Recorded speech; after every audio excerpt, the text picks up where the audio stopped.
본문 말씀 잠언서 22장 1절에서 9절입니다. 1절입니다. 많은 재물보다 명예를 택할 것이요 은이나 금보다 은총을 더욱 택할 것이니라. 가난한 자와 부한 자가 함께 살거니와 그 모두를 지으신 이는 여호와시니라. 슬기로운 자는 재앙을 보며 숨어 피하여도 어리석은 자는 나아가다 해를 받느니라. 겸손과 여호와를 경외함의 보상은 재물과 영광과 생명이니라.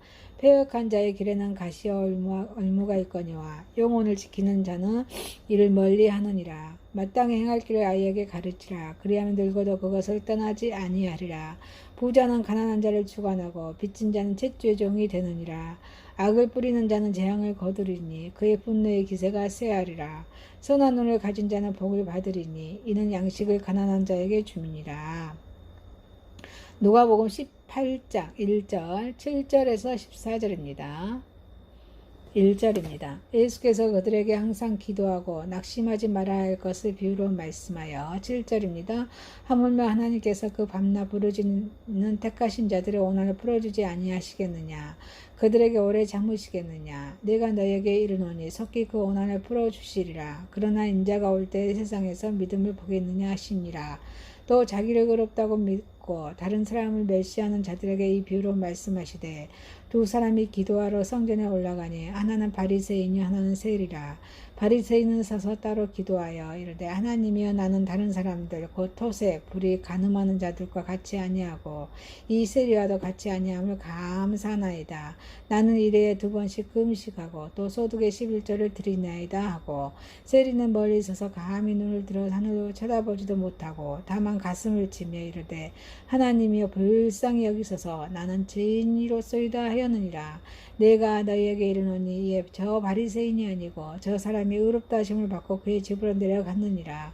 무릇 자기를 높이는 자는 낮아지고 자기를 낮추는 자는 높아지리라 하시니라. 히브리서 12장 18절에서 24절입니다. 18절입니다. 너희는 만질 수 있고 불이 붙는 산과 침침함과 흑암과 폭풍과 나팔 소리와 말하는 소리가 있는 곳에 이른 것이 아니라 그 소리를 듣는 자들은 다 더 말씀하지 아니하시기를 구하였으니 이는 짐승이라도 그 산에 들어가며 돌로 침을 당하리라 하신 명령을 그들이 견디지 못함이라. 그 보이는 바가 이렇듯 무섭기로 모세도 이르되 내가 심히 두렵고 떨린다 하였느니라. 그러나 너희가 이른 곳은 시온산과 살아계신 하나님의 도성인 하늘의 예루살렘과 천만 천사와 하늘에 기록된 장자들의 모임과 교회와 만민의 심판자이신 하나님과 또 온전하게 된 의인의 영들과 새 언약의 중보자이신 예수와 아벨의 피보다 더 나은 것을 말하는 뿌린 피니라. 아멘. 본문 말씀 잠언서 22장 1절에서 9절, 누가복음 18장 1절, 7절에서 14절, 히브리서 12장 18절에서 14절 제목으로 새 언약의 우월성이란 제목으로 은혜를 받고자 하겠습니다. 첫 번째, 새 언약의 우월성은 재물에 대한 태도를 말씀하십니다. 이 본문은 우리에게 성도들이 지녀야 할 재물에 대한 태도를 밝게 보여주고 있습니다. 새 언약의 우월성은 재물에 대한 태도를 말씀하십니다. 재물은 올바른 목적으로 사용해야 합니다. 재물을 가지고 사람을 구속해서는 안 됩니다. 부자는 가난한 자를 주관하고 빚진 자는 채찍종이 되느니라. 이것은 솔로몬이 바라본 재물의 제약상이었습니다. 재물의 용도는 사람을 위한 것이어야 합니다. 그래서 재물은 사람에게 입을 것을 제공하고 먹을 것을 공급합니다. 그리고 또 놓을 자리를 마련해 주는 일을 해야 합니다. 그런데 본문은 그와 반대로 부자는 가난한 자를 주관한다고 말하고 있습니다. 그리고 재물 때문에 가난한 자, 곧 빚진 자는 채찍종이 된다고 표현하고 있습니다. 이처럼 오늘날 이 재물은 그 본연의 이치에서 벗어나서 오히려 인간을 구속하고 제한하는 사탄의 도구가 되어버렸습니다. 새 언약의 우월성은 재물에 대한 태도를 말씀하십니다. 악한 도구로 사용해서는 안 됩니다. 재물로 올바르게 사용한다면 인간에게 행복을 안겨다 주지만 잘못 사용한다면 커다란 불행을 초래하게 됩니다. 그래서 8절에 악을 뿌리는 자는 재앙을 거두리니 그 분노의 기세가 세하리라. 이 말씀은 자, 악을 일삼는 자는 재앙을 만나게 됩니다. 악을 뿌린다는 말은 재물을 이용해서 악한 본성을 채우는 그런 행위를 말합니다. 이것을 통해서 자기의 정력, 명예욕을 채우고 또 다른 사람을 자기의 손아귀에 넣으려고까지 하는 것입니다. 그러나 그 결과는 무엇입니까? 재앙이라고 본문은 말씀하고 있습니다. 재물을 세력의 방편으로 삼는 자는 그 기세가 세하게 됩니다. 재물의 많음을 그 세력으로 이용하여서 가난한 자를 약탈하고 의로운 자를 멸망시키고자 하는 행위에는 반드시 멸망이라는 결과가 뒤따릅니다. 그래서 이런 교훈을 말씀해 주고 있습니다. 새 언약의 오일성은 재물에 대한 태도를 말씀합니다. 재물은 가난한 자를 구제하는 데 사용되어야 합니다. 어떤 사람들은 말합니다. 자기 스스로 노력해서 많은 얻은 재물이므로 자신이 그것을 마음대로 사용할 권리가 있다고 말합니다. 어떻게 보면 그것은 보편화된 세상의 그런 사고방식인지도 모릅니다. 그러나 하나님의 축복으로 건강한 육체를 가지고 열심히 일하여서 많은 재물을 모은 자들은 가난한 자들을 돌봐야 할 책임이 있습니다. 가난한 자들은 이런 도움을 통해서 소망을 가지고 세상을 적극적으로 살아갈 수 있는 것입니다. 그래서 9절에 말씀하십니다.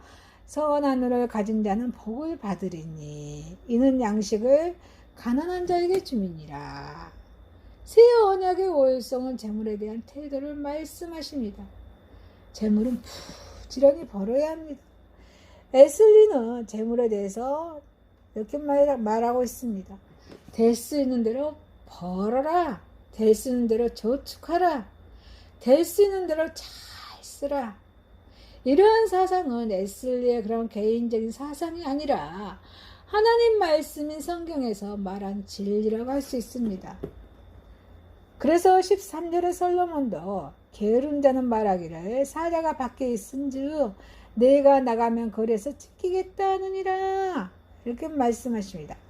게으른 자의 그런 나쁜 근성을 책망하시면서 근면하게 열심히 일하라는 교훈을 주고 있습니다. 그러나 이것은 수단과 방법을 가리지 않고 재물을 쌓아도 좋다는 말은 아닙니다. 이 본문에서 이러한 사실을 대해서 하나님께 또 말씀하고 계십니다. 깨끗하게 벌어야 한다고 말씀하십니다.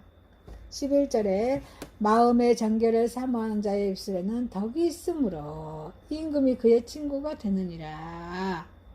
이 말씀은 정결한 방법으로 재물을 벌어야 한다는 것입니다. 이것은 재물에 대한 탐욕이 아니라 선을 추구하기 위한 목적을 전제로 함을 말해주고 있습니다. 덕을 쌓는 수단으로 재물을 벌어야 한다는 사실입니다. 그래서 재물을 버는 그런 과정에서도 항상 덕을 잃지 말아야 합니다. 정직, 성실 이런 것들 신조로 삼고 열심히 일하는 자에게는 임금님이 그의 친구가 된다고 하였습니다. 임금의 친구가 될 수 있는 자는 탐욕을 가지고 아부하는 자가 아닙니다. 진실로 왕에게 거듭말을 하는 정결한 사람입니다. 자기보다 지위가 높은 사람에게 듣기 좋은 말만 하는 자는 이런 점에서 진실하다 하지 못할 것입니다. 비록 미움을 당하는 일이 있더라도 진실만을 표현해야 될 줄 믿습니다. 성경에도 보면은 사람의 칭찬을 받는 자가 하나님의 미워하심을 받는다고 하였습니다. 이게 누가복음 16장 15절에 말씀하고 계십니다. 우리는 어떤 일을 하든지 사람 앞에서나 하나님 앞에서나 정결한 마음으로 행해야 하겠습니다. 재물을 이용하여서 재물을 벌려고 해서도 안 됩니다. 16절에 이를 얻으려고 가난한 자를 학대하는 자와 부자에게 주는 자는 가난해질 뿐이라. 이 말씀은 재물을 이용하여서 가난한 자를 착취해서는 안 된다는 사실을 말해주고 있습니다. 재물을 가난한 자에게 빌려주어서 그 이자를 받는 행위는 가난한 자를 더욱 가난하게 하는 악한 행위이기 때문입니다. 재물을 뇌물로 이용해서도 안 됩니다. 뇌물을 받는 자는 가난한 자가 아닙니다. 부유하며 사회적으로 직위가 있는 사람들입니다. 그래서 그들은 도움이 필요가 없습니다. 그런데 많은 자들이 이들에게 매우 더하게 물질을 사용합니다. 이러한 물질은 불의한 동기를 가지고 사용되는 무가치한 것들입니다. 사랑하는 성도 여러분, 새 언약의 오일성은 재물에 대한 태도를 말씀하십니다. 새 언약의 오일성의 재물에 대한 태도에 대한 말씀에 순종하는 저 여러분이 되시기를 주님의 이름으로 소망드립니다. 두 번째입니다. 새 언약의 오일성은 자기의 의를 내세우는 자가 아닙니다. 누가복음 18장 1절에 항상 기도하고 낙심하지 말아야 될 것, 이 말씀을 비유로 교훈하고 있는 우리 예수님께서는 하나님을 두려워하냐고 사람을 무시하는 불의한 재판관과 끈기 있는 가업에 간청하는 모습을 통해서 끈기 있는 기도를 가르치십니다. 그래서 이 본문에서 9절에 자기를 의롭다고 믿고 다른 사람 멸시하는 그런 교만한 바리새인들부터 죄인을 멸시받는 그런 세리를 등장시킵니다. 그래서 겸손한 기도에 대해서 말씀하고 계십니다. 주님은 이 비유를 통해서 어떤 사람이 하나님 앞에서 의로운 것인가를 말씀해주고 있습니다. 새 언약의 오일성은 자기의 의를 내세운 자가 아닙니다.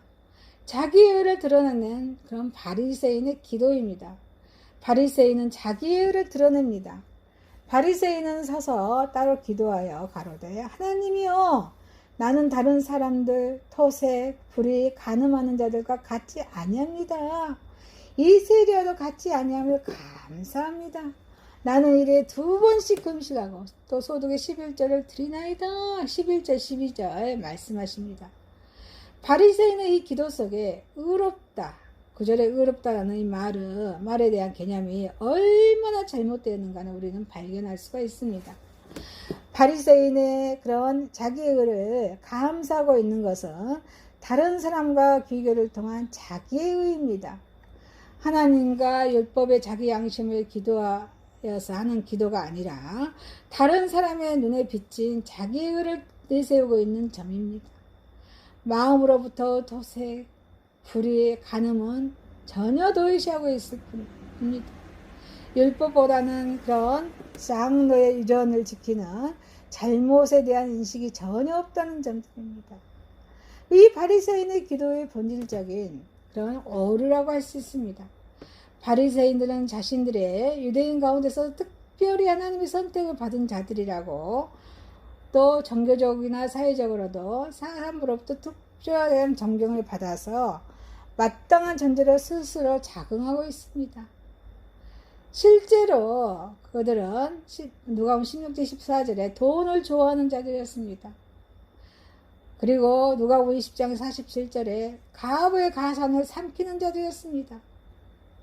그리고 일주일에 2번씩 금식이라는 율법도 없었고, 박하와 해양과 모든 근처의 11절 바치라는 율법도 없었습니다. 그런데 그들은 장로의 의존에 따라서 그를 철저히 지킴으로써 오히려 율법을 모독하고 있었다고 누가복음 11장 42절에 말씀하고 있습니다. 한마디로 바리새인들은 하나님을 의지하지 않습니다. 사람을 의식하는 채로 그들의 종교적인 명점이 있었습니다. 종교가 사람을 의식할 때 그것은 이미 종교가 아닙니다. 새 언약의 오일성은 자기 의를 내세운 자가 아닙니다. 이에 대한 하나님의 평가입니다. 인간의 의에 대한 판단은 인간 스스로가 하는 것이 아닙니다. 하나님께서 하시는 것입니다. 아니십니까? 그 평가의 기준은 율법의 행함에 있는 것이 아닙니다. 그리스도의 대속적인 죽음에 대한 믿음에 있습니다. 대속적인 죽음에 대한 믿음에 있다고 갈라디아서 2장 6절에 말씀해 주고 있습니다. 인간은 하나님의 율법을 안전하게 준행할 수가 없다고 로마서 3장 20절에 말씀하십니다. 그리스도의 십자가의 대속을 통해서만 제사함을 받을 수 있다고, 그리고 의롭다고 인정받을 수 있다고 로마서 3장 24절에 말씀하십니다. 이 대속의 은총의 근거는 죄인들을 사랑하시는 하나님의 긍휼함에 있습니다. 인간이 율법을 안전하게 지킬 수 있는 유일한 길은 사랑입니다. 아멘이십니까? 사랑입니다.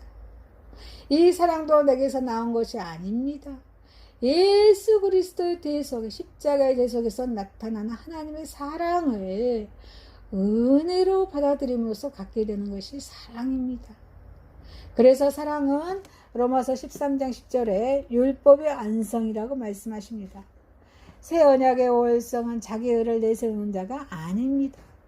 타인을 멸시한 바리새인의 기도입니다. 타인을 멸시합니다. 바리새인들. 나는 다른 사람들과 이 세리와도 같지 않다고 바리새인은 기도합니다. 도색, 불의를 행합니다. 간음하는 자들에게서 나는 제외되어 있다고 바리새인은 믿었습니다. 세리와 같이 민족 반역자에 반율법적인 이치에서 있지도 않다고 자긍합니다. 바리새인은 다른 사람들을 멸시하고 있습니다. 인간은 누구나 완벽한 사람이 없습니다. 인간은 다른 사람이 아무도 가지고 있지 않는 못한 장점을, 다른 사람이 가지고 있지 않는 장점을 내가 가지고 있는 반면에 또 다른 사람이 아무도 가지고 있지 않는 단점을 내가 가지고 있는 존재입니다. 인간은 누구나 타인을 멸시할 수가 없습니다. 스스로 교만해질 수도 없습니다. 새 언약의 오일성은 자기 의를 내세우는 자가 아닙니다. 바리새인의 배타적인 오만입니다. 바리새인의 기도 속에는 자기는 타인과 같지 않다는 구별된 우월의식이 있습니다. 신분의식과 같은 것이 깔려 있었습니다. 바리새인의 기도 속에는 자기는 타인과 같지 않는 그런 우월의식, 신분의 의식이 깔려 있습니다. 그것은 자기의 의로움으로 착각하고 있는 것입니다. 거기에는 그들의 배타적인 오만이 들어있었습니다. 참된 의로움, 이 본질은 배타나 오만이 아니라 친화이고 동참이고 협동입니다. 배타나 오만 속에는 사랑이 없습니다. 친화와 동참, 협동 속에는 사랑이 거합니다. 사랑이 없는 의로움, 폭력입니다. 새 언약의 월성은 자기의 의를 내세우는 자가 아닙니다. 겸손의 능력입니다. 13절에 하나님이여 불쌍히 여기시옵소서, 나는 죄인이로소이다. 주님은 바리새인과 대칭적으로 세리를 등장시킵니다. 그의 기도는 죄인의 하나님의 공의를 간구하고 있는 철저한 겸비와 처참한 동의를 나타나고 있습니다. 인간의 가장 본질적, 근원적인 모습을 드러내고 있습니다. 나의 겸비는 상대적으로 타인에 대한 정녕, 사랑으로 표현되고 있습니다. 그것은 실제적으로 남을 나보다 낫게 여기는 마음이라고요. 빌립보서 2장 3절에 남을 나보다 낫게 여기는 마음을 갖는 데서 우러납니다. 겸손은 나의 단점을 중화시킵니다. 겸손은 나의 덕을 고양시키는 이력을 가지고 있습니다. 그리스도 안에서 겸비, 이 겸손이 가장 위대한 자기 고양의 비결입니다. 사랑하는 성도 여러분, 새 언약의 오일성은 자기 의를 내세우는 자가 아닙니다. 새 언약의 오일성에 자기 의를 내세우지 않는, 자기 의를 내세우지 않는 저와 여러분 되시기를 주님의 이름으로 소망합니다. 세 번째입니다. 새 언약의 우월성입니다. 오늘날 성도들은 모세 시대의 이스라엘 백성들보다 훨씬 은혜스럽고 자비스러운 그런 시대에 살고 있습니다. 그 당시 사람들보다 더 많은 혜택도 누리고 있습니다. 예수 그리스도 말미암아 영원한 구원의 은혜와 하나님의 자비, 성령의 돌보심 가운데 살아가고 있는 것이 오늘날의 우리 성도들의 모습입니다.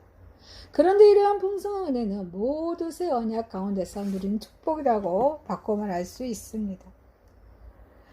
그만큼 새 언약은 과거의 어떤 언약보다도 우월합니다. 이 본문의 말씀에서 모세의 언약, 율법의 언약보다 우월한 새 언약의 성격, 그 안에서 누리는 그러한 성도의 축복에 대해서 말씀하십니다. 새 언약의 우월성입니다. 율법의 언약과 성도입니다. 21절에 하나님께서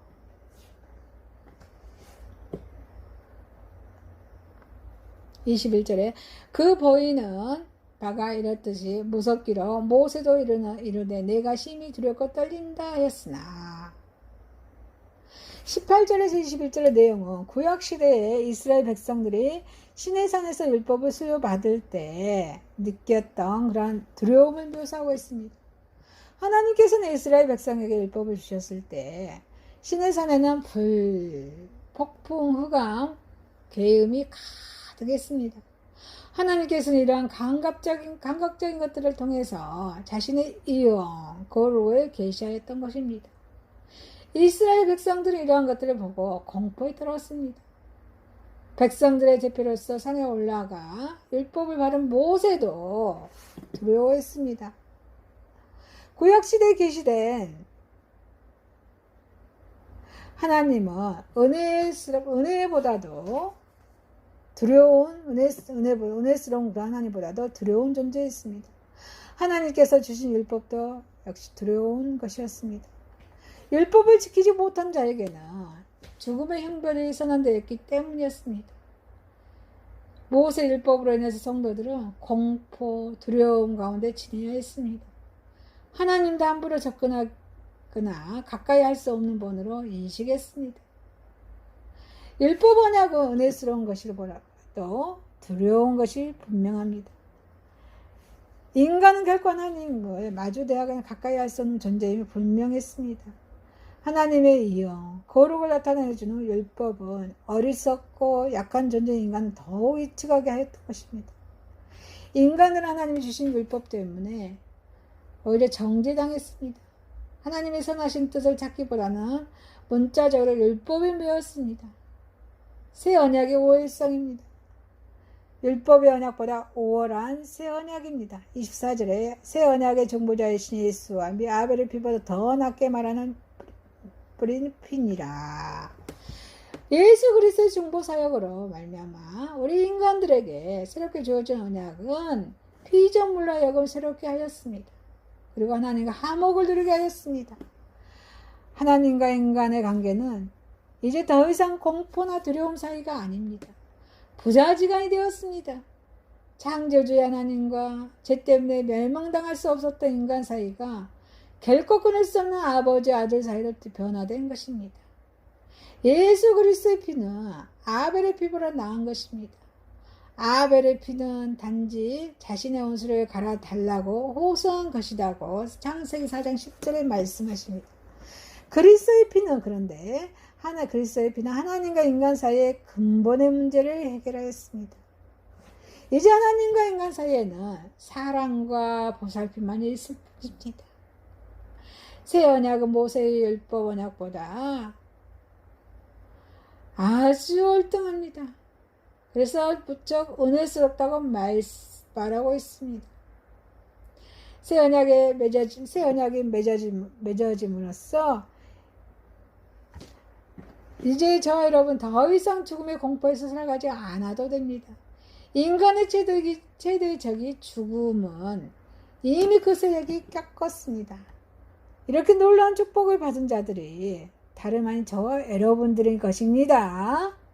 새 언약의 우월성입니다. 새 언약에 대한 성도에게는 예비된 초소입니다.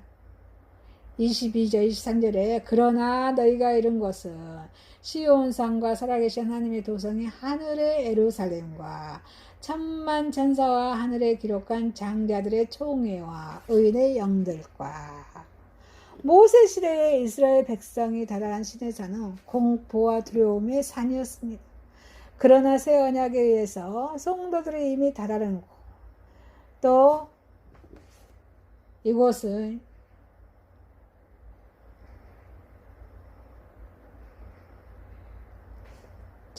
하나님의 산인 시온산이었습니다. 여기에서 본문에서 설명하였듯이 많은 이들과 교제가 있었습니다. 먼저 하나님의 보좌를 지키고 하나님께 찬송을 돌리는 천사들이 있습니다. 장자들의 총회도 있습니다. 또 성도들의 전체 모임을 가리킵니다. 땅 위와 하늘에 있는 교회를 동시에 일컫는 것입니다. 성도들은 이 땅에서 성도들과 교제를 나누지만 후에는 하늘나라에서는 그들과 교제를 나눌 것입니다. 의인의 온수를 갚아주는 우리 심판자 하나님과도 교제를 나누게 될 것입니다. 새 언약에 의해 성도들은 구약시대의 선민보다도 엄청나게 큰 축복을 누리고 있습니다. 또 누리게 되리라는 사실을 알게 됩니다. 이러한 차이점은 그리스도의 언약, 새 언약이 얼마나 뛰어나고 은혜스러운 것일까를 설명하고 있는 내용이기도 합니다. 새 언약 아래에 있는 우리 저와 여러분도 먼저 그 스스로의 의로운 하나님의 복된 신분과 처지를 두고 하나님께 감사할 수 있어야겠습니다. 또 자신의 몸을 내어주신 이렇게 풍성하신 하나님의 그 예수 그리스도의 은혜를 누리게 하는 우리 예수님의 사랑도 잊어서는 안 될 것입니다. 사랑하는 성도 여러분, 새 언약의 오일성입니다. 새 언약의 오일성으로 놀라운 축복을 받는 자로 자부심을 갖는 저와 여러분이 되시길 주님의 이름으로 소망드립니다. 새 언약의 오일성은 재물에 대한 태도를 말씀하십니다. 새 언약의 오일성은 자기 의를 드러내지 아니합니다. 새 언약의 오일성입니다. 하나님 아버지, 새 언약의 오일성은 재물에 대한 말씀에 순종하게 하시고, 새 언약의 오일성은 자기 의를 드러내지 않게 하시고, 새 언약의 오일성 놀라운 주님의 축복을 얻는 자로서 자부심을 갖게 하옵소서. 예수님의 이름으로 기도합니다. 아멘.